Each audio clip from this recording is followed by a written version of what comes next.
ফেসবুকের মাধ্যমে প্রায় 90,000 মেয়ে কিডন্যাপ হয়েছে। ফেসবুককে ইউজ করেই 90,000 মেয়েকে কিডন্যাপ করা হয়েছে। তো যেসব মেয়ে বা ছেলেরা আছে তাদেরকে বলবো, বাইরে থেকে কোনো অজানা কেউ যদি ফ্রেন্ড রিকোয়েস্ট পাঠায়, কেউ কোনো রকম ভাবে সেটাকে একসেপ্ট করবে না। আর আরেকটা নতুন দেখা দিচ্ছে, আমাদের থানায় এসেছিল ক্লাস 6-এ পড়ে একটা মেয়ে, 12 বছর না 13 বছর বয়স, ক্লাস 6-এ পড়ে। মেয়েটার মায়ের মোবাইলে ইনস্টাগ্রাম করে। ইনস্টাগ্রাম শুনেছেন, বাচ্চারা ছোটরা করে, বড়রা অনেকে শোনেনি, ইনস্টাগ্রাম করে।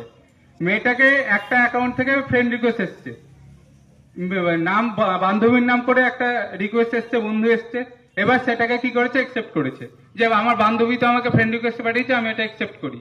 দিয়ে বান্ধবীর সাথে কথা বলছে, দিয়ে কিছুক্ষণ পর ভিডিও কল করেছে।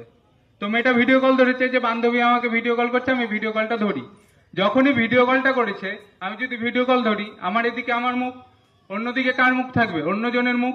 সেদিকে কি দেখা গেছে, একটা ছেলে উলঙ্গ অবস্থায় দাঁড়িয়ে আছে।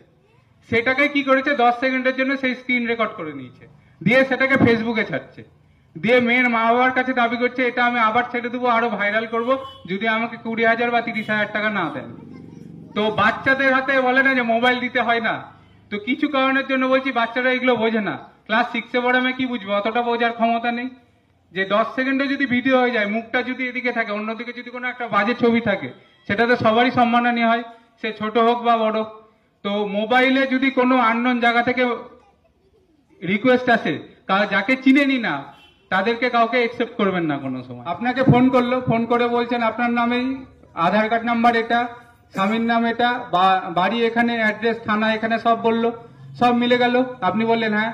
তখন বলবে আপনার 1 লাখ টাকার একটা সোনার গয়না বিদেশ থেকে আসছিল আপনার নামে, সেটা কাস্টমে বা দিল্লি এয়ারপোর্টে বা কলকাতা এয়ারপোর্টে আটকে গেছে। তখন আপনি ভাববেন বা একটা সোনার গয়না পাওয়া যাবে, বা একটা 5 লাখ টাকার কোনো গিফট পাওয়া যাবে, খুশি হয়ে গেলেন। দিয়ে বললেন ঠিক আছে নিব, আমি কি করব? বলবে যে কাস্টমে আটকে গেছে, কাস্টমের টাকা চাইছে, 10,000 টাকা বা 15,000 বা 20,000 টাকা চাইছে। তো সেই টাকাটা আপনি আমাকে পাঠিয়ে দেন, ব্যাংক অ্যাকাউন্ট ডিটেলস দিল, পাঠিয়ে দিল। আপনি কি করলেন, একটা সোনার হার বা 2 লাখ টাকা বা 5 লাখ টাকার জন্য কি করলেন, 10,000 টাকা পাঠিয়ে দিলেন। আবার কিছুক্ষণ পরে ফোন করে বলবে রাস্তায় আসছিল, ট্রাফিকে আটকেছে, রাস্তায় আসছিল, সিআইডি আটকেছে, এরকম চলতেই থাকবে। এরকম করে করে রানীনগরের একজন মহিলা টোটাল লোন করে, বন্ধন থেকে লোন করে, বিভিন্ন জায়গা থেকে লোন করে টোটাল 7 লাখ টাকা দিয়েছেন। ঠিক আছে, 7 লাখ, 7 লাখ, 7 লাখ টাকা দেওয়ার পরে আবার চাইছে 1 লাখ টাকা, যে আপনার বাড়ির কাছে আছে, রাস্তায় আটকে গেছে, এবার আপনি এই টাকাটা দিন, আপনার বাড়িতে পৌঁছে যাবে। তারপরে মহিলা আর বাড়িতে গয়না পৌঁছানি, মহিলা কোথায় গেছে, আমাদের বহরমপুর সাইবার থানায় গেছে। তো যখনই কোনো সাইবার প্রতারণা হবে, একটা নাম্বার অবশ্যই মনে রাখবেন, যেটা এখানে লেখা আছে দেখুন, 1930, 1930। কি নাম্বারটা বললাম, 1930। এই নাম্বারটা সকলে মনে রাখবেন, 1930। যখনই দেখবেন আপনি কোনো সাইবার প্রতারণার হাতে পা পড়েছেন, তখনই কি করবেন, 1930 নাম্বারে ফোন করবেন, আর লোকাল থানায় যাবেন, একটা জিডি করবে, বা লোকাল থানা আপনাকে বলে দিবে কি কাজ করতে হবে।